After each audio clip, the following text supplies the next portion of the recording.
কোনো কিছু হলেই তিনি অভিনন্দন জানান তার পক্ষে হলে, আর তার বিপক্ষে হলেই মানববন্ধন করেন। এই নীতিতে ইদানিং তিনি কার্যক্রম জামালপুরে পরিচালিত করছেন।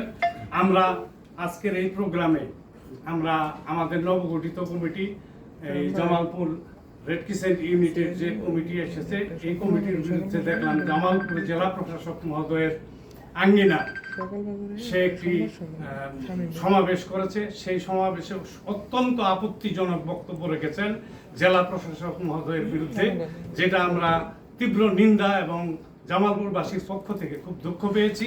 আমরা এই ঘটনার জন্য তীব্র নিন্দা এবং প্রতিবাদ জানাই।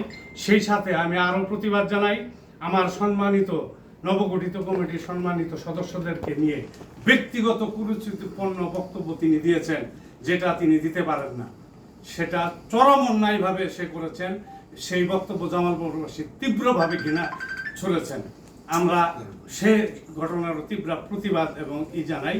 এবং আজকে জেলা প্রশাসক মহোদয়ের আঙ্গিনাতে তিনি যে বক্তব্য রেখেছেন সেটা অত্যন্ত আপত্তিজনক। ব্যক্তিগতভাবে জামালপুরের জেলা প্রশাসকের বিরুদ্ধে তিনি থ্রেট দিয়েছেন, বিভিন্নভাবে হুমকি প্রদান করেছেন, যেটা আমাদের জামালপুরবাসীর জন্য খুবই দুঃখজনক।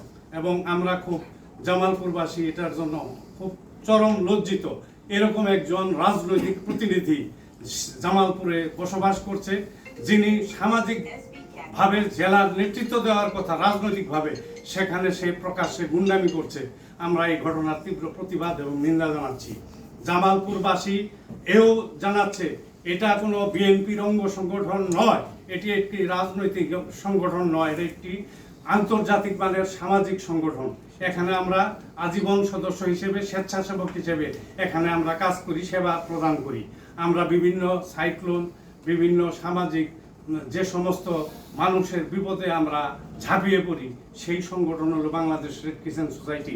এবং এই সোসাইটির এই কমিটি দিয়েছে বাংলাদেশ রেড ক্রিসেন্ট সোসাইটির মাননীয় চেয়ারম্যান মহোদয় এটি অনুমোদন দিয়েছেন। এখানে জামালপুরে মিথ্যাভাবে জামালপুরের জেলা প্রশাসককে এইটাকে তিনি অ্যাডভোকেট শাহ মোহাম্মদ ওয়ারেস আলী দায়ী করেছেন। সেটা তার জানার অভাব। এটা জেলা প্রশাসক অনুমোদনও দেয় নাই, এই জেলা প্রশাসক এটার ব্যাপারে কোনো কিছু জানেও না, অবহিতও না।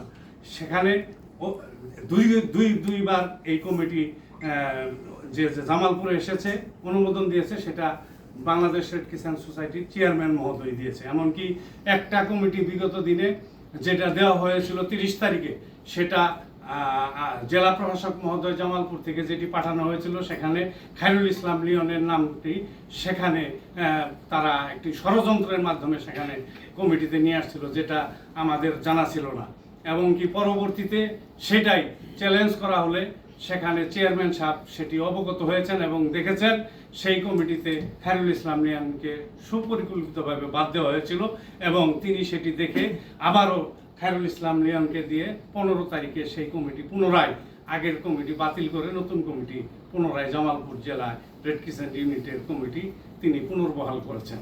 আমরা জামালপুরবাসী রেড ক্রিসেন্টের চেয়ারম্যানকে, ট্রেজারার অ্যাডভোকেট আমিনুল ইসলাম সহ রেড ক্রিসেন্টের অ্যাডহক কমিটি, যেটি জাতীয় কমিটি, তাদেরকে আমরা অভিনন্দন জানাই।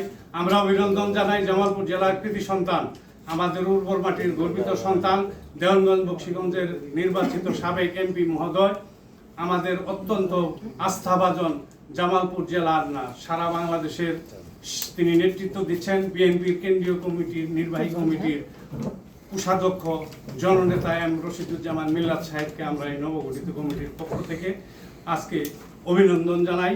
আমরা অভিনন্দন জানাই আমাদের জেলার কৃতি সন্তান, আজীবন সদস্য, আমাদের অত্যন্ত শ্রদ্ধাভাজন ব্যক্তিত্ব জননেতা জনাব শামীম আহমেদকে আমরা আমাদের এই নবগঠিত কমিটির পক্ষ থেকে ধন্যবাদ এবং কৃতজ্ঞতা জানাই।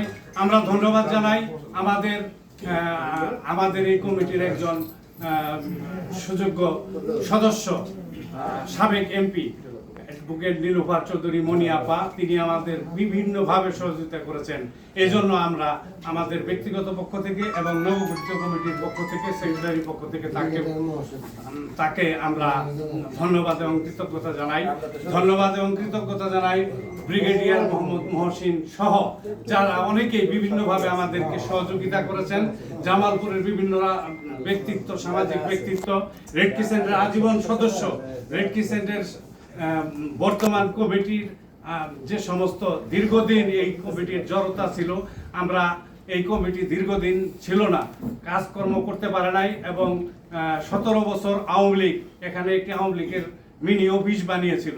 সেখান থেকে আমরা আজকে রেড ক্রিসেন্টকে পুনরুদ্ধার করে জামালপুরবাসীকে আগামী দিনে আমরা এই স্বেচ্ছাসেবক মনোভাব নিয়ে এখানে বিভিন্ন এই সাইক্লোন, বন্যা এবং বিপদে জামালপুরবাসীর পাশে যেন আমরা দাঁড়াতে পারি, নিজেদেরকে একজন স্বেচ্ছাসেবক হিসেবে সেখানে যেন সম্পৃক্ত করতে পারি, এই আশা এবং প্রত্যাশা রেখে আজকে যে সমস্ত সাংবাদিক বন্ধুরা আমাদের মাঝে এসে উপস্থিত হয়েছেন, আবারও আমি আমার ব্যক্তিগত পক্ষ থেকে, আমার প্রাণপ্রিয় সংগঠন Bangladesh red crescent society Jamalpur জেলা ইউনিটের পক্ষ থেকে, আমার সেক্রেটারির পক্ষ থেকে, নবগঠিত কমিটির সকলের পক্ষ থেকে আপনাদেরকে শুভেচ্ছা এবং অভিনন্দন এবং ধন্যবাদ জানাচ্ছি।